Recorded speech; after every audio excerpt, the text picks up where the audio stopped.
So, Bernie, this is your first art exhibition. Could you Uh, describe some of the paintings here?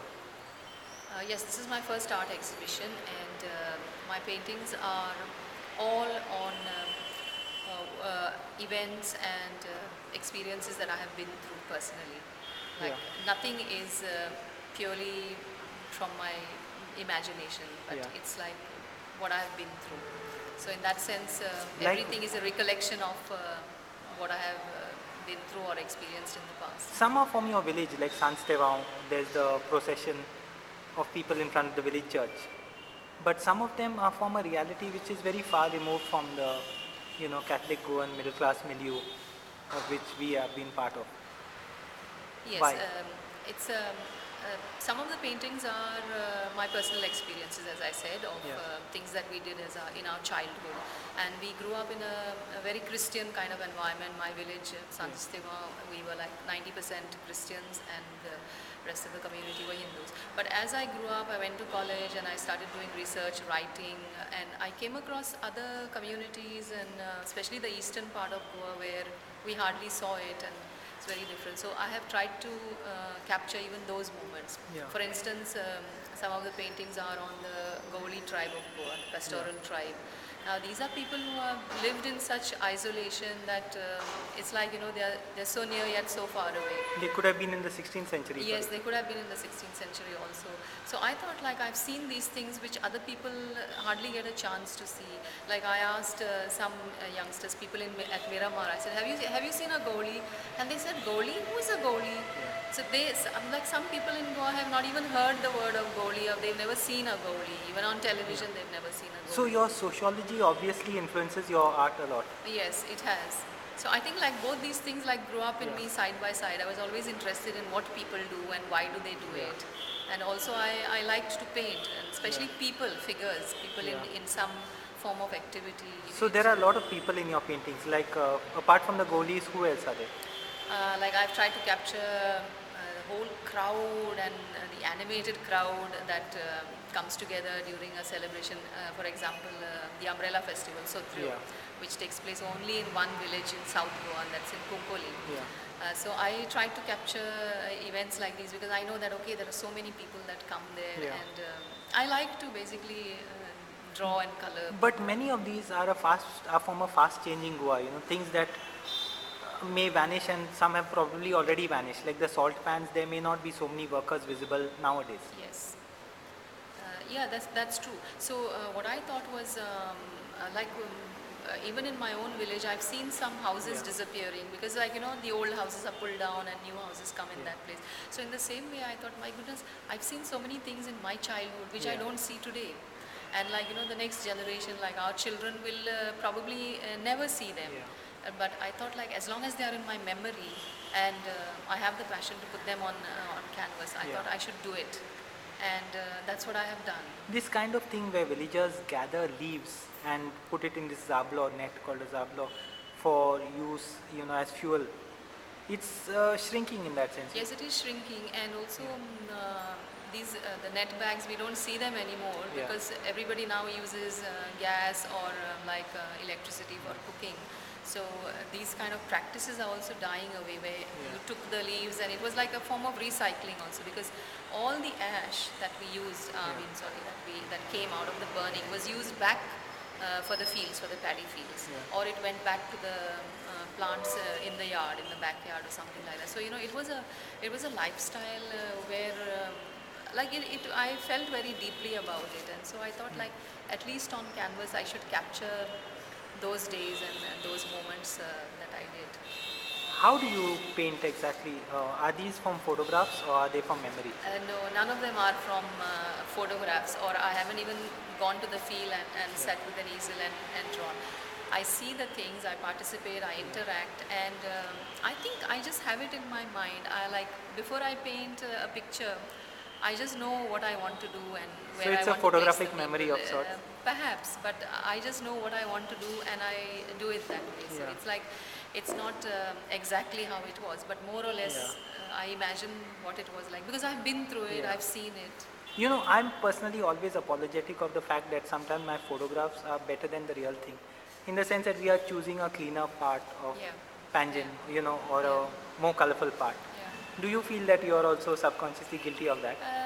Yeah, I couldn't absolve myself totally of that fact. I must admit, because I try to keep for posterity, or at least give to posterity the happy moments that, I went through.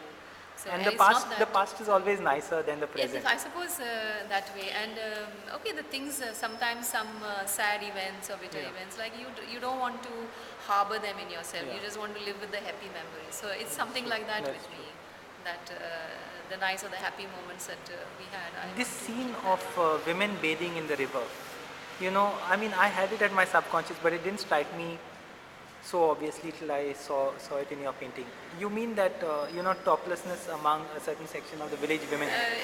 It's very interesting that many village streams, Yeah. I won't say all, many village streams traditionally, it was like, life was classified. Certain things the women did, certain things the men did, and you didn't cross paths and, that sort of a thing, and everybody fell in place.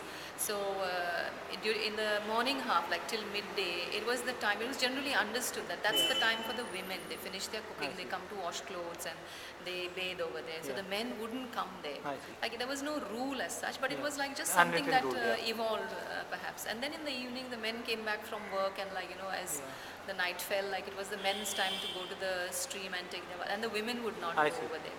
So that is when during the day, when it was the women's hour, sort of to speak, you would see, like we in our childhood, we've seen women changing, and it was like women could feel free to change and take a bath, and this was maintained in the village. Of course, all of us like to idealize and romanticize the village, but isn't there a little bit of a danger that we might be over-romanticizing, what was the unjust structure also? Yeah, but I suppose in one canvas, one cannot capture all the emotions, the whole situation. So, like, the artist, I think, just picks what the artist wants to remember and the way he or she wants to remember. And I think that's what I'm doing also. But how did you take the leap from sociology to art? Was it conscious, or did it just come about, or were you looking for a second career to keep yourself interested? And no, I mean, I'm definitely not looking for a second career. I always wanted to draw. I like not in the drawing. negative sense of a career, Yeah, but I know. But I always wanted to draw. I liked to paint. But somehow along the line, I was also interested, as I said, in what people do, how do people live. So somehow I was like, kind of, went with the tide with sociology and things like that. And then I started teaching. And so that became a sort of a career. And painting took a kind of a secondary place. Yeah, it took a back seat. And so I was painting a little bit here and there, but it was like never like this, like big painting. So any regrets for not doing it more seriously? Actually, I have no regrets at all because I'm enjoying the moment here and now. Okay, I've started at this age, and I think everything I'll happens continue for the painting. best. Yeah, everything happens for the best. So I taught. I did that also with passion. I enjoyed my teaching years also. You did your PhD also with passion. Yes, I did my research also with passion because it was a topic that I liked. What was the topic? My topic was actually on ethno-medicine and healing practices among the Kudbi. In Veli. I chose Veli, Baradi, that belt, but it was like, amongst the Kudbi community, how they live life and conduct their healing practice. So some of these paintings come from your childhood, some of them come from your sociology. Yes. How many percent? Maybe 50-50. I see. Like the Dangars would be from your sociology. Yes, the paintings on the Dangars, the Gaulis of Goa have all come after my very close contact with them when I was appointed as chairperson to write this report. This report was dealing with the community. Yes, they were asking or requesting scheduled tribe status for the community. So the government really had no information about this community because they were so isolated. Yeah. So they needed a status report, and that is what I gave to the government. And the Dangars and the Gaulis are two separate tribes, or there's a confusion over the name? There appears to be, I should put it this way, there is no clarity as to what is the exact difference between a Gauli and a Dangar, but it appears that Dangar is like a blanket term given to pastoral communities. Yeah.